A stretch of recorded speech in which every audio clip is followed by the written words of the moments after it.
Hi guys and welcome back to my channel. तो हमेशा की तरह आज भी हमारे पास काफी इंटरेस्टिंग है टू वीडियो जरूर देखना। तो शुरुआत कर देंगे पहली न्यूज से।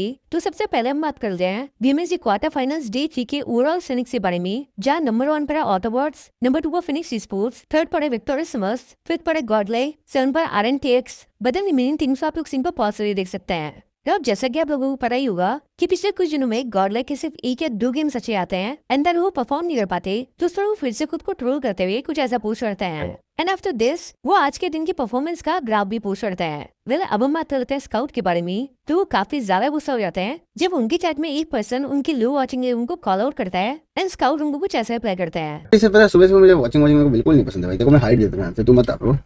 सुबह सुबह जस्ट उठ के आया हूं भाई। कितनी आएगी वॉचिंग, कितनी आएगी वॉचिंग, कितने है तुम्हारे पापा के पास बैंक बैलेंस, वो भी चेक करते हैं। इतना सालों से मेहनत कर रहे हैं, नहीं करते कंपेयर। सब खुश होते हैं इसका जो होता है। अमन गाली दे उसको यार, सुबह सुबह गाली देने का मेरा बिल्कुल मन नहीं है। वेल अब हम बात करते हैं गॉबिंग के बारे में। तो जब उनसे पूछा जाता है कि कौन सी टीम या प्लेयर उनके लिए आगे जाकर थ्रेट बन सकता है एंड होस्ट उनसे इनडायरेक्टली एक पर्टिकुलर प्लेयर के बारे में भी क्वेश्चन करते हैं, जिसका वो कुछ ऐसा रिप्लाई देते हैं। करना आपके सामने एक ऐसे शख्स है जो भी डोमिनेट कर रहे हैं फिलहाल के लिए कैमरा के पीछे, बट क्या आपको लगता है कि क्या आप उन्हें पछाड़ सकते हो, specially when semifinals are about to arrive? That's what I said कि नॉट अ पर्टिकुलर टीम में तो फर्क नहीं पड़ता है कौन सी टीम है, हमें अपना गेम खेलना है एंड गलतियां कम करनी है, तो सामने कोई भी टीम में फर्क नहीं पड़ता। आगे आने वाली जो लॉबी है फिलहाल के लिए सेमीफाइनल्स की जो लॉबी है, जो टीम्स यहाँ से क्वालिफाई करिए, कोई लगता है आपको थ्रेट हो सकता है टीम सोल के जर्नी में to the grand finals? I don't think like a particular team ऐसा कोई थ्रेट है, बट वही है कि इक्वल होते हैं यार हर टीम जो भी खेल रहे हैं, तो मतलब सबको डिजर्व करते हैं इसलिए यहाँ पे है, तो मतलब ठीक है सब इक्वल है और हम लोग को बस डोमिनेट करना है, doesn't matter what the team. तो क्या Wild Fangs and Mat Kings को डिस्क्वालीफाई किया जा सकता है? तो जैसे कि हमने आपको प्रीवियस वीडियो में इन दोनों ही टीम्स के मैटर के बारे में बताया था, तो उस पर मेजी भी रिएक्ट करते हैं कि इन दोनों ही टीम्स ने ऑफिशियल्स के साथ मिसबिहेव किया था। तो इस पर वो एंटायरली कुछ ऐसा कहते हैं। थोड़ी काफी लीनियंसी दिखा रही थी प्लेयर्स के ऊपर, थोड़ा वो कर रहे थे कि चलो भाई थोड़ा प्लेयर्स को सहूलियत दिया जाए, थोड़ी चीजें करी जाएं।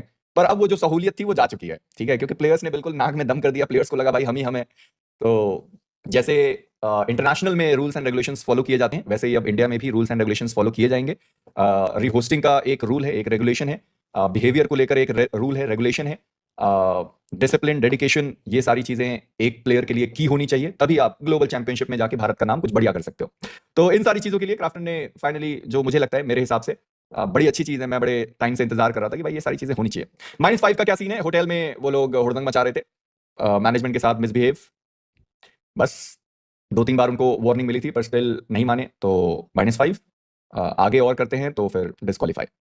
हालांकि जब पीएमजीसी और ऐसी जगहों में ऐसी कुछ चीजें होती हैं, हालांकि किसी की हिम्मत नहीं होती ऐसे पीएमजीसी और ग्लोबल इवेंट में ये सारी हरकतें करने की, क्योंकि उनको पता है कि वहां वो नहीं, वहां वो हैं जो करा रहे हैं, ठीक है। तो पीएमजीसी वगैरह में ये सारी चीजें नहीं चलती। पीएमजीसी में आपको टाइमलाइन चीजें फॉलो करनी होती है, सब चलता है। जैसे नॉर्डविन का तुमने देखा होगा, उनके रूल बुक में लिखा होता है कि अगर आप टाइम से नहीं आए, आपके प्राइस पूल से इतना इतना पैसा कट जाएगा, तो वहां सारे ठिकाने पर रहते हैं। वेल अब हम बात करते हैं आरू के बारे में। तो उनके नए वीडियो में ओजी एंड गॉडले की बीजीएमएस में की गई मिस्टेक्स के बारे में बात करते हैं एंड कोरिया वर्सेस जापान में भी ओजी एंड गॉडले की प्रिपरेशन पर भी बात करते हैं। तो पहले वो देख लेते हैं। अब रिजल्ट्स तो हम दोनों के फेवर में नहीं थे, लेकिन मुझे लगता है कि बीजीएमएस एक अच्छे नोट पे एंड हुआ है, क्योंकि बीजीएमएस में जो गलतियां हमको सबसे ज़्यादा हर्ट की हैं, अब हम दोनों को ही वो समझ आ गई हैं। जैसे इस टूर्नामेंट में हमारी काफ़ी ज़्यादा इंडिविजुअल कैजुअलिटीज़ हुई, हमने बहुत सारी सिली मिस्टेक्स की और चिकन मैचेस में अननेसेसरीली कुछ ज़्यादा रिस्क ले लिया कभी कभार। एंड आई थिंक गॉडल को इफ नॉट परमानेंट ड्रॉप्स, उनको वैसे ड्रॉप्स पर जाना चाहिए जहाँ से खेलने में वो एक्सपीरियंसड है, और उनको या तो ड्रॉप फाइट्स अवॉइड करनी होंगी या फिर थोड़ी सी ग्लाइडिंग इंप्रूव करनी होगी, ताकि जो डिसएडवांटेज उन्हें बीजीएमएस में फेस किया वो आगे ना करना पड़े। फाइट्स वो लोग थोड़ी ज़्यादा कोऑर्डिनेटेड ले सकते हैं और मिस इन्फॉर्मेशन थोड़ा सा कम हो सकता है। और जैसे वो लोग ने लास्ट मैच में फ्री रेस अप्रोच के साथ में खेला, पूरा टूर्नामेंट अगर वो वही अप्रोच के साथ में खेलेंगे तो उनके लिए बहुत बेनिफिशियल होगा, क्योंकि यही कुछ चीजें हमको तैयार करने वाली है शोडाउन जैसे टूर्नामेंट के लिए, ताकि जब हम इंटरनेशनल में जापानीज टीम्स को फेस करें तो हम उनके लिए रेडी रहें, क्योंकि जापानीज टीम्स की एक अलग ही advance play style. Well talking about Jelly, तो जब उनसे पूछा जाता है दिल कौन सी टीम उनके लिए थ्रेट बन सकती है, तो उनका इस पर क्या रिप्लाई रहता है वो देख लेते हैं। कोई ऐसा टीम जो आपको लग रहा है कि क्वार्टर फाइनल्स आते हुए आप लोग के लिए थ्रेट बन सकता है आगे?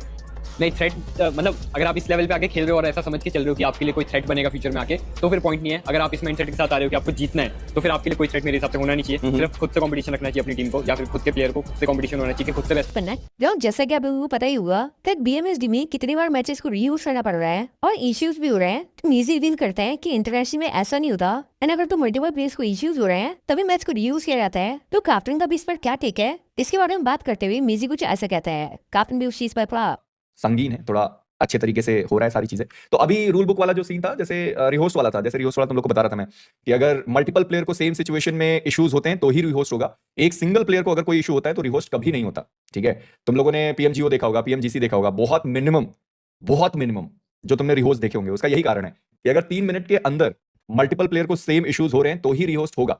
एक प्लेयर को इशू हो रहा है तो रिहोस्ट नहीं होगा, क्योंकि भाई हर एक मैच में किसी ना किसी को कोई ना कोई इशू तो हो ही जाएगा। तो क्या हर बार वो रिहोस्ट ही करते रहेंगे? ऐसे तो कभी मैच ही नहीं कंप्लीट होगा।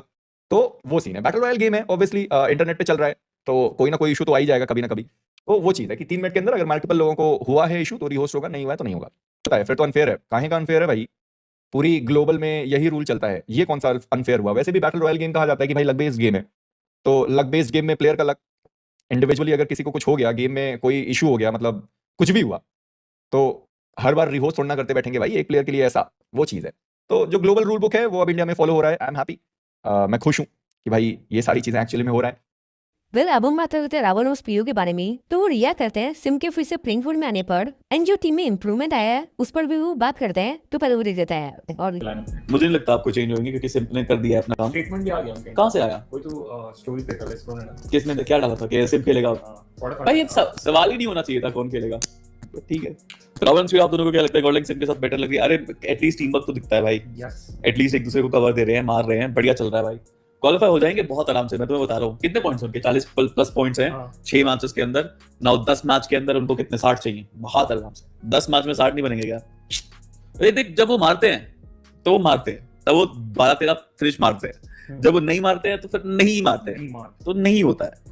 वेल लास्टली हम बात करते हैं क्राफ्टन के ऑफिशियल करण पाठक के बारे में। तो वो बात करते हैं बीजीएमआई में बढ़ते हैकर्स के बारे में जो गेम खराब करते हैं, एंड उनके अगेंस्ट हुए के एक्शंस पर भी बात करते हैं। तो इस पर वो कुछ ऐसा कहते हैं। Fairly addressed recently the issues of cheating, जो पहले एक बहुत बड़ा कंसर्न था हमारे लिए। सब कम्युनिटी में सब everyone was like कि ऑफिशियल गेम्स में चीटिंग हो रही है। अगर आप ई स्पोर्ट्स के हिसाब से देखें सो हमने तो बहुत छोटा सा मतलब कोशिश रहता है हमारा compare to what these guys are doing at the back end. एक पूरी यूनिट होगी सिक्योरिटी की, मेरे को नंबर्स भी नहीं पता, इतने सारे लोग होंगे। लेट्स जस्ट से ये डेवलप कर रहे हैं और यहाँ पर एक हैकर है। वो हैकर जैसे ही कोड लॉन्च होगा इसके अगेंस्ट कोड्स निकालेगा फाइट करने के लिए। इसके कोड्स हर 10 मिनट में लॉन्च हो रहे हैं। इन बेचारों को ये 1 लाख या 10 लाख या 20 लाख कोड फाइट करना है, और ये अगर 1000 लोग हैं, ये 1000 20 लाख या 30 लाख कोड्स को फाइट कर रहे हैं। Easier for the coders to understand as to how this works. Of course, the systems are more superior, servers are more superior.